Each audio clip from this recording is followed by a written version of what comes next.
არაერთხელ მაქვს ნათქვამი და როგორც წესი ეხლა ნახე რა ხო რა დროის თეორიას ემხრობი აი ამ კონტექსტში ეგ მნიშვნელოვანია და მაგაზეა დამოკიდებული დიდი ნაწილი აი ამ დავის უსასრულოა წარსული თუ არ არის შესაძლებელია უსასრულო წარსული თუ არა და ასე შემდეგ ხო ეს სიმართლე არის და დროის თეორია მანდ კრიტიკული არის ზოგადად რა თეორია გაქვს დროის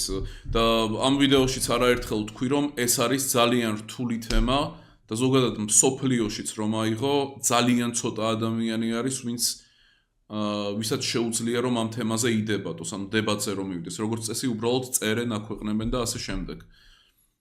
აი ვინც ფილოსოფია ბროები ხართ რა ანუ ბოლოს როდის ნახეთ დებატი დროზე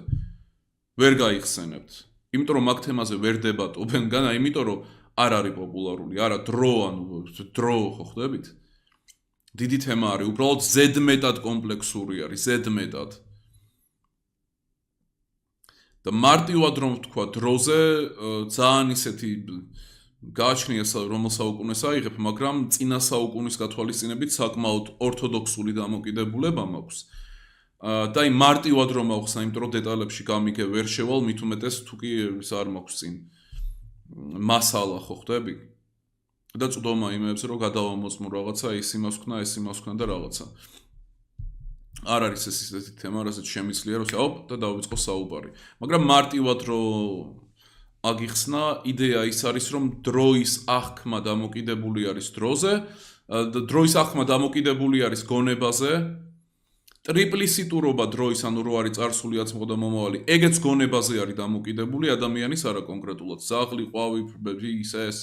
გონება ვისაც აქვს რომ ტრიპლისიტურობა ეს რო ვიცით რომ წარსული აწმყო მომავალი მოიცა ეს რანაირად შეიძლება იყოს გონების ის მხოლოდ აი არის წარმოიდგინეთ რომ არის და მე იმ თეორიას ვემხრობი სხვათა შორის აინშტაინიც რომ გონების მიღმა რომ ავიღოთ ტრიპლისიტურობა არ არსებობს აი ეს წარსული აწმყო და მომავალი არამედ ერთად ხდება ყველაფერი და მთელი სირთულე ახლა მაგაში მოდის რომ ერთად ხდება ყველაფერი რომ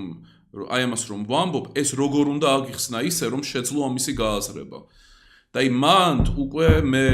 დამჭირდება რისერჩში ცოტა ის გადავხედო ჩემს ჩანაწერებს იმას ამას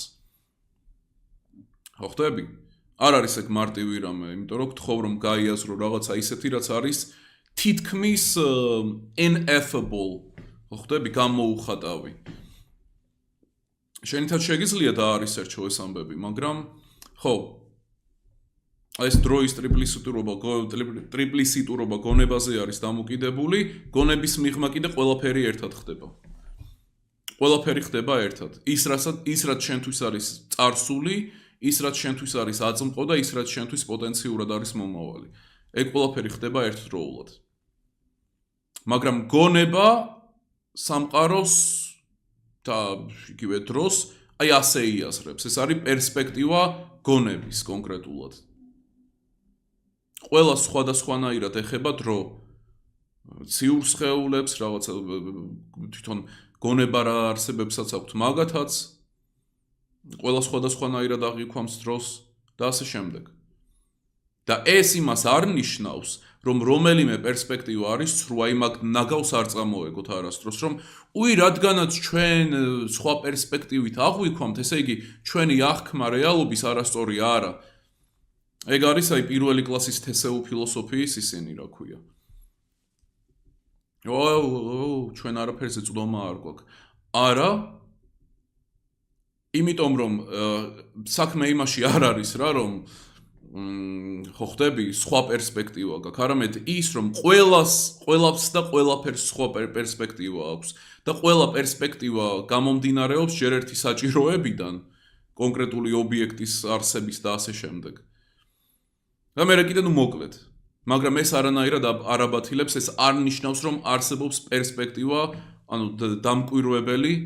რომელსაც ექნება ყველაზე კარგი პერსპექტივა ხვდებით ანუ მარტივად რომ ავიღოთ აი ეს აბსტრაქტული რაღაცა სხვა დამკვირვებელი არანაირად არ არის თქვენზე თქვენს პერსპექტივაზე უკეთესი იმიტომ რომ ყველა არსება რომელსაც აქვს დაკვირვების უნარი, აი ეს უნდა გაიაზრო. ანუ შეხედე, რომელი დამკვირვებელიც არ უნდა აიღო სამყაროზე დამკვირვებელი. ეგ შეიძლება იყოს რამე ისიც კამერაც. ანუ აქ აუცილებლად ისეთ დამკვირვებელს არ ვითხოვ რა, რომელსაც ცნობიერება აქვს, ან ცნობიერების რაღაცა ნატამალი, ან თვალები, ან რამე ეგეთი, ან სენსები, ხო თუნდაც. ნებისმიერი დამკვირვებელი, რომელიც არ უნდა აიღო, ეს უნდა გავიაზროთ, რომ ის აკვირდება და რაღაცას აღიქვამს, რამდენად ბევრიც არ უნდა აღიქვას შენზე, თავისი საჭიროებიდან გამომდინარე. შესაბამისად, შენ როდესაც სხვა დამკვირვებელზე ამბობ, რომ იმისი პერსპექტივა უკეთესია, ამით შენ იმასაც ამბობ, რომ მისი საჭიროება ჩემს საჭიროებაზე უკეთესია. და მე მაგას არ ვიზიარებ. ეხლა მესმის რომ ცოტა შევედი დეტალებში, მაგრამ მაინც არ არის აკმარისი, უფრო მეტი შრე არის. მაგრამ ხო რა, ანუ ეგ დაივიწყეთ, რომ არსებობს უკეთესი პერსპექტივა. ხო, მაგრამ უცხო პლანეტელი შეიძლება არსებობდეს, რომელიც რეალობას უკეთესი სენსებით აღიქვამს. უკეთესი უარესი თავისი საჭიროებიდან გამომდინარე არის ეგ ყველაფერი. თავისი საჭიროებიდან გამომდინარე. და მორჩა. ამიტომაც არ არსებობს უკეთესი, ანუ ღმერთო ჩემო, ობიექტური დამკვირვებელი. ზღაპრები არის.